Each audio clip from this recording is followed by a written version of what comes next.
Tito, esta epístola contiene principalmente instrucciones para Tito acerca de los ancianos de la iglesia y la manera de instruir. La última parte le dice que exhorte que se obedezca a los magistrados, que enfatice las buenas obras y evite las preguntas necias y prohíba las herejías. Las instrucciones que da el apóstol son todas evidentes y claras. La religión cristiana no fue formada para responder a puntos de vista egoístas o mundanos. Es sabiduría de Dios y poder de Dios.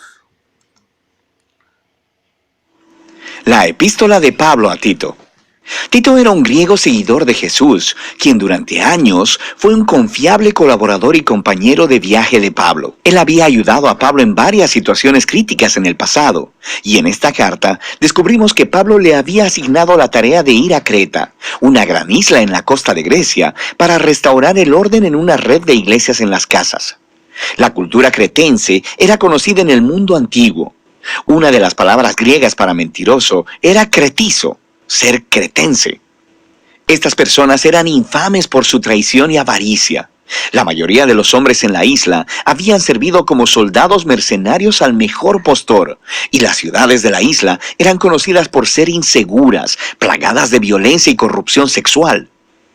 Sin embargo, la isla de Creta tenía muchos puertos estratégicos que servían a ciudades por todo el mar Mediterráneo en la antigüedad. Así que, desde la perspectiva de Pablo, Creta era el lugar perfecto para empezar una red de iglesias. Ahora, no conocemos los detalles, pero de alguna manera esas iglesias cayeron bajo la influencia de líderes cretenses corruptos. Ellos decían ser cristianos, pero estaban arruinando las iglesias. Por lo que Pablo encargó a Tito la tarea de ir allí y ordenar las cosas. Esta carta proveyó las instrucciones.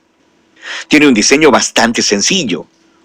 Después de una breve introducción, Pablo le da a Tito instrucciones claras acerca de sus tareas en la iglesia. Después, le ofrece lineamientos acerca de una nueva clase de hogar y sobre la nueva humanidad que el Evangelio podría crear en esas comunidades cretenses.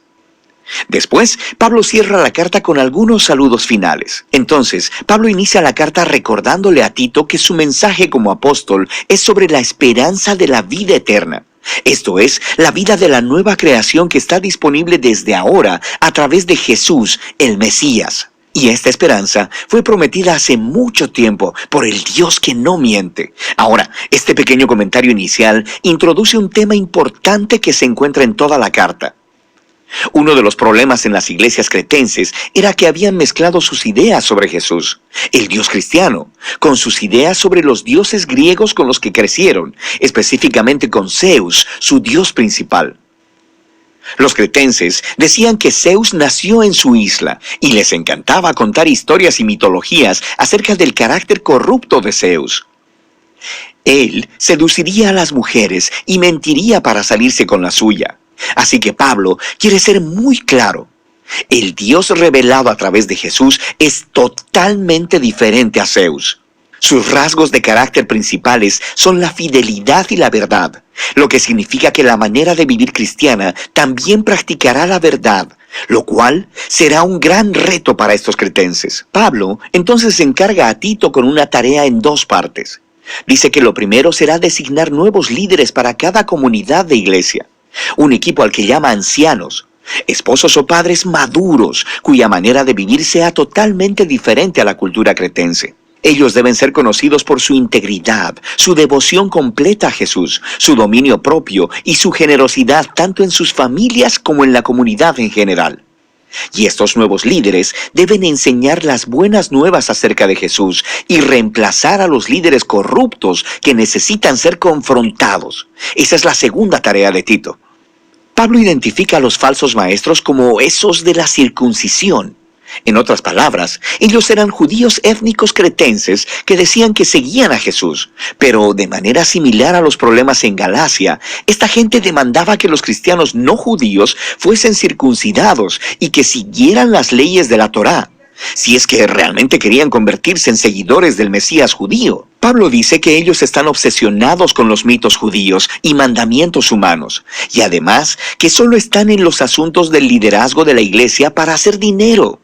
Así que Pablo, en un movimiento brillante, toma una cita de un antiguo poeta cretense, Epiménides, quien fue muy franco y honesto sobre el carácter de su propia gente.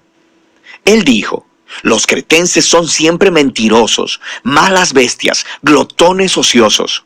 Ellos borran las líneas entre lo verdadero y lo falso, entre el bien y el mal, y lo único que les importa es el dinero. Así que, aunque estos líderes dicen conocer a Dios, su manera cretense de vivir lo niega. Se debe tratar con ellos, y esto lleva a Pablo a la siguiente sección. Debido a estos líderes corruptos, muchos cristianos de estas iglesias ahora tienen hogares y vidas personales que son un desastre total. Y en 3 ocasiones diferentes, Pablo resalta el resultado de esta situación, que el mensaje de Jesús es desacreditado. Sus vecinos no cristianos ahora tienen buenas razones para hacer acusaciones malvadas. Y todo esto hace que la enseñanza de Dios, nuestro Salvador, no sea atractiva ni persuasiva para nadie. Así que Pablo describe el hogar cretense ideal, que es devoto de Jesús. Debían ser hombres y mujeres ancianos, llenos de integridad y dominio propio, para que puedan ser modelos de carácter para los jóvenes. Y las mujeres jóvenes no deberían estar teniendo sexo casual y evitando el matrimonio, como estaba de moda en la Creta de ese tiempo, sino más bien deberían buscar compañeros fieles para poder criar familias estables y saludables. Y los hombres jóvenes deben hacer lo mismo. Deben ser conocidos como ciudadanos sanos y productivos. Los esclavos cristianos en Creta estaban en una posición única, porque sabemos que por causa del Evangelio eran tratados como iguales en las comunidades eclesiásticas de Pablo. Sin embargo, existía el peligro de que ellos usaran esa igualdad como un permiso para faltarle el respeto a sus amos, y luego asociarse con las rebeliones de esclavos, lo que también desacreditaría el mensaje cristiano. Aquí podemos ver a Pablo negociando una línea muy delgada.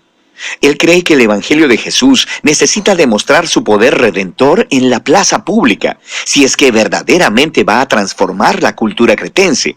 Y eso no va a suceder a través de la agitación social o de que los cristianos se aíslen de la vida urbana. El mensaje cristiano será convincente para los cretenses cuando los cristianos participen completamente en la vida pública, cuando sus vidas y hogares se vean similares a los demás a primera vista, y que después de mirarlos atentamente, sus vecinos descubran que los cristianos, por su devoción a un Dios totalmente diferente, viven bajo un sistema de valores totalmente diferente. Y esa es la diferencia que Pablo resume de manera hermosa al final del capítulo 2. Él dice que el sistema de valores que motiva la manera cristiana de vivir es la gracia generosa de Dios, la cual se mostró en la persona de Jesús y que se mostrará de nuevo en su regreso. Esta gracia fue demostrada cuando Jesús entregó su honor para morir una muerte vergonzosa a favor de sus enemigos, para poder rescatarlos y redimirlos. Y esta es la misma gracia que llama al pueblo de Dios a decir no a las maneras corruptas de vivir, las cuales son inconsistentes con el amor generoso de Dios. Pablo luego pasa del hogar cristiano a una visión de los cristianos viviendo como nuevos humanos en la sociedad cretense. De toda la gente en Creta, los cristianos deben ser conocidos como los ciudadanos ideales, apacibles, generosos, obedientes a las autoridades, conocidos por buscar el bien común. Pero esto es muy diferente a la manera en que los cretenses crecieron. ¿Cómo se supone que los cristianos mantengan este estilo de vida contracultural? Y Pablo cree que la fuente de poder para esta manera de vivir es el amor transformador del Dios Trino que se anuncia en el Evangelio. Y entonces lo explica en un poema realmente hermoso. Él dice que la bondad y el amor de Dios son lo que nos salvó, a pesar de nosotros mismos, para que a través del Espíritu Santo Dios lavara, renaciera y renovara a las personas. Y a través de Jesús proveyera un camino para que ellas sean declaradas justas delante de Él. Todo esto nos da acceso a la vida eterna. Esto es, a un nuevo futuro en la nueva creación. Esta historia viva es tan poderosa que puede producir una nueva clase de personas. Pablo está convencido que la fidelidad a las enseñanzas de Jesús, empoderada por el Espíritu, demostrará la gracia de Dios por toda la isla de Creta y por todo el mundo. Pablo concluye prometiendo que enviará refuerzos a Tito, ya sea a Artemas o a Tíquico, y saluda a sus amigos en común. Y así termina la carta. La carta de Tito nos muestra la estrategia misionera de Pablo para que las iglesias se conviertan en agentes de transformación en sus comunidades. Esto no sucederá haciendo una guerra cultural o asimilando la manera cretense de vivir. Más bien, él llama a estos cristianos a participar sabiamente en la cultura cretense.